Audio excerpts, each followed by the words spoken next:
community of Shallcross in Durban has repaired 2 bridges that were damaged by floods back in April. They gathered resources among themselves and relied on crowdfunding to complete the project. The Pompeni River Bridge project is said to have cost just over 300,000 rand. So to tell us more about this is the spokesperson for that project, Marcus Richard, joins us via our video link this morning. Marcus, it's great to talk to you. And, you know, what the community did here, as opposed to waiting for government intervention, tell us about how you got to the point of actually raising the money. Well, Michelle, good morning to you and to the viewers. Basically, apart from electricity, water, sewer, sanitation, and other infrastructure issues in and around the community of Shallcross, we had this issue of both bridges not necessarily being accessible from many communities in and around the area of Shallcross. So we decided with a few gentlemen from our team, from Shallcross, activists on the ground themselves, to start with the project of trying to repair the bridge. At first became an idea, a thought process. Can we do this? And a team was put together, a gentleman named Kader Ghulam, who had the initial idea, Vernon Kiston, to put together a rough but workable drawing for the Pompeni Bridge initially. And then we decided that in order for us to become a success or successful, we started crowdfunding. And yes, we got the community involved, a businessman, local businessman from Chatsworth in and around the Pinetown area. And then we put the project together and we started getting the bridge repaired. Yeah. Take us a step back, Marcus. What would have been the implications of not having this bridge repaired insofar as, you know, the community itself, people getting to work and school? Well, basically, the Pompeni Bridge itself leads out of Shallcross into Malvern, Queensborough, Durban, Pinetown, and other surrounding areas, including Durban and Pietermaritzburg. The Hans Deppman Bridge itself was also a very important arterial thoroughfare out of many areas like Savannah Park, Demat, Mariannhill, Chatsworth, Mobeni, to Pietermaritzburg and beyond Pinetown and surrounding areas. So you have these 2 major bridges that were virtually impassable, that were now forcing people to conduit through one central area. And that became a hot point, that became a focus point for those protesters who were also experiencing similar kind of issues with water, electricity, sanitation, a lack of disaster management visits and site visits to the area. So basically, people were literally being held hostage or gridlocked whenever there were service delivery protests, and they became impossible. So people couldn't go to work, kids couldn't go to school, goods and groceries couldn't be delivered into the areas of Shallcross and Chatsworth. So it was basically people were literally landlocked, for want of a better expression. Yeah, absolutely. And as you just said, people who had to use alternative routes to get to work and to school were spending in excess of 4 hours in traffic trying to get to work by, say, 8 o'clock in the morning.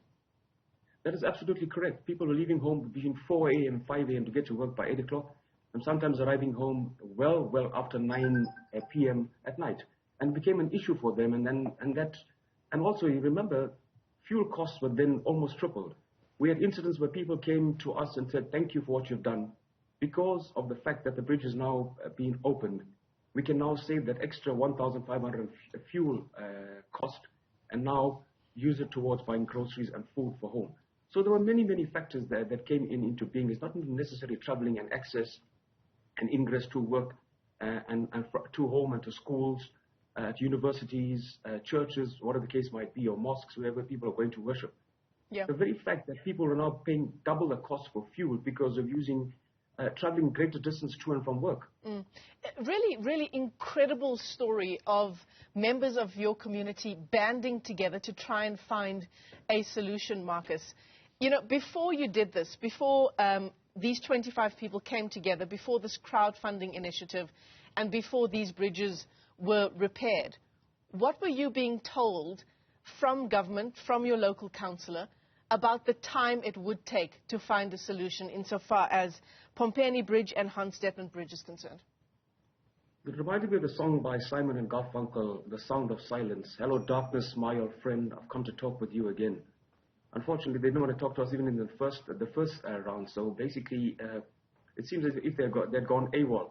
Perhaps Elon Musk had sent them all on a one-way trip to Mars because they were not present.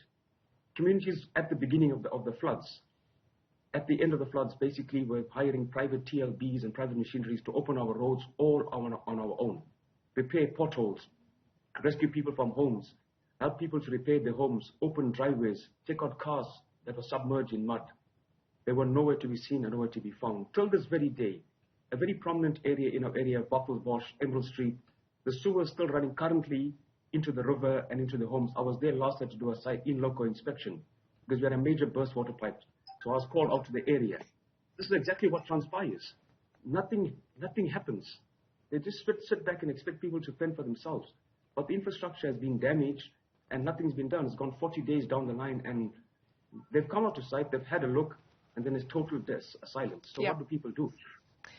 I mean, other communities that are watching this interview this morning, Marcus, and who are still struggling to recover from the infrastructure damage as a result of the flooding that took place in April, will ask, how can we do the same? How can we find these solutions for our own issues in our communities? What would be your advice insofar as getting together the same kind of team and expertise, raising the kind of money that you were able to raise?